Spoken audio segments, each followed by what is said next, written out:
May you find happiness and peace, and may your home stand the test of time. Hello guys, welcome back to my channel. My name is Mary. Today I'll be reacting to She Destroyed Gender Ideology in 5 minutes. Wow. So guys, without further ado, let's get started. Thank you for your testimony. The chair now recognizes Dr. Grossman for 5 minutes for your opening statement. Thank you for the opportunity to address you. My name is Miriam Grossman. I am a board-certified child, adolescent, and adult psychiatrist, author, and senior fellow at Do No Harm. I have been taking care of patients for 45 years. Wow. I'm going to use my time to respond to Dr. McNamara. First, I'm struck by her use of the phrase, sex assigned at birth. Sex is not assigned at birth. Sex is established at conception, and it's recognized at birth, if not earlier. Dr. McNamara claims that her views are science-based, but to claim that sex is assigned at birth is without any scientific basis whatsoever. That's true. Its language misleads people, especially children, into thinking that male and female are arbitrary designations and can change. That is simply not true. Dr. McNamara claims that social and medical interventions are the only evidence-based treatment and that scientific evidence shows it is life-saving. Without it, she's warning us, kids will commit suicide. Well, a growing number of countries have effectively banned the care to which she's referring. And thank God there's been no wave of suicides or other mental health catastrophes.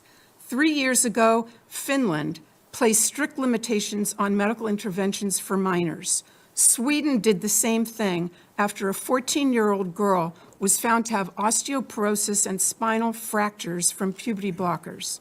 An investigation concluded, quote, the risks of anti-puberty and hormone treatment for those under 18 currently outweigh the possible benefits. The UK conducted a review and called the evidence very low. They've also placed severe restrictions on the care that Dr. McNamara calls life-saving. Norway also analyzed the data and has made similar changes in policy. The National Academy of Medicine in France warned, quote, great medical caution must be taken in children and adolescents given the vulnerability of this population and the many undesirable, even serious complications the therapies cause. Doctors in New Zealand and Australia have published similar statements. Is Dr. McNamara suggesting that all these countries are rejecting evidence-based treatment and placing their kids at risk of suicide? Regarding that point of view, Finland's gender expert, Dr. Rita Kaltiela, said, quote, it's purposeful disinformation, the spreading of which is irresponsible. All 7 countries, and Florida too, of course, concluded that kids don't need their development interrupted, the girls don't need their periods stopped and their voices lowered, and the boys don't need to grow breasts. What they need is psychotherapy. That's true. I have other objections to Dr. McNamara's testimony. She insists that her position, only hers, represents standard medical care. What she doesn't want you to know is that there is no standard. There's a debate. There's a fierce debate. And on the side opposite her stand such prominent figures as Stephen Levine, Kenneth Zucker, Paul McHugh, and James Cantor, among others. These doctors are giants in the field. They have been treating transgender patients and gathering data and publishing papers about them, and I mean no disrespect here, but since before Dr. McNamara was born.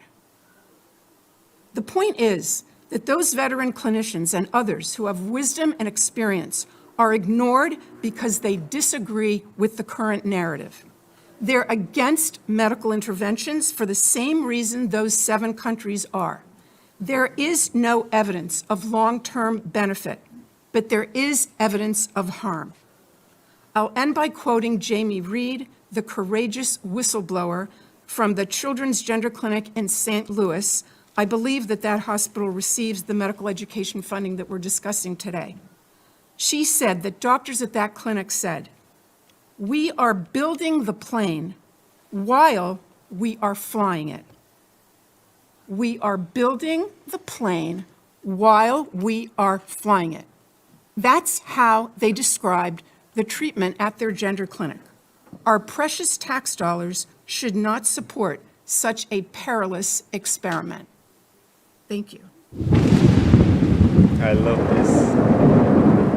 Guys, this is beautiful. She's indeed a brilliant lady, Miriam. I really love how she tackled this. She started from what people have said so far and their experience, and aside from that, she made reason why we shouldn't indulge in this. Children are still young to make any decision. Even in the Bible, it said, "Spare the rod and spoil the child."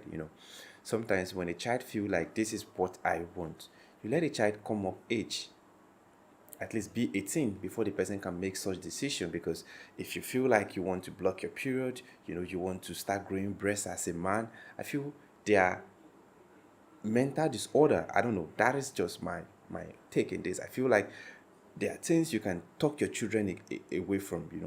Take them to therapy, so that they will teach them things, because I feel they are misinforming this younger generation to identify as the sex they weren't born with. And I love what she said. She said, for your gender start from conception, not even from childbirth. Right from where you are in the womb, you are already forming. You're already, your sex organs are all forming. So it does not start from when you come out from the womb. So if you feel you want to identify as this, then wait till you are up to a certain age, so that you know you're taking a lifetime decision. Because I think when I was a bit younger, there are decisions that I took that now I'm not proud of them. I feel like I wish I knew I would have not taken those decisions. Because like then I was doing based on maybe peer pressure, maybe what I've seen that was trending. I wanted to be part of the trend. But you don't take a lifetime decision based on trend. That is what I'm saying here. I feel like everyone wants to be this, but at the end of the day, will you be proud to keep on becoming who you are in the next 30 years, in the next 40 years? Some people might not. In the Bible, they said, "Spare the rod and spoil the child." Because from birth or while children grow up, they will make some decisions that I don't know. But I feel if we can invest this money we are investing in, transforming children, making them feel comfortable with their gender, if we can invest it in something more productive, I feel the world would be a better place. Even invest it in therapy, invest it on people that would talk to these children, make them feel comfortable with the gender they were being born with. I feel it will go a long way in healing the world, because I've not seen any other animals, behave the way humans behave. Because you see, let's say a goat. If it's a male goat, that male goat behave like a male goat. If it's a female goat, that female goat behave like a female goat. You are not seeing a male goat trying to identify as a female goat. Then why are we humans trying to, we feel we are advanced, we feel we are more knowledgeable, but we are acting as if we are undeveloped, or I don't know. Anyway, but this is a beautiful one coming from Maria. I love the way she tackled this issue. I love the way she put it out there. She made the world know that yes, other continents or other countries are banning this. They are putting limits on what people can do.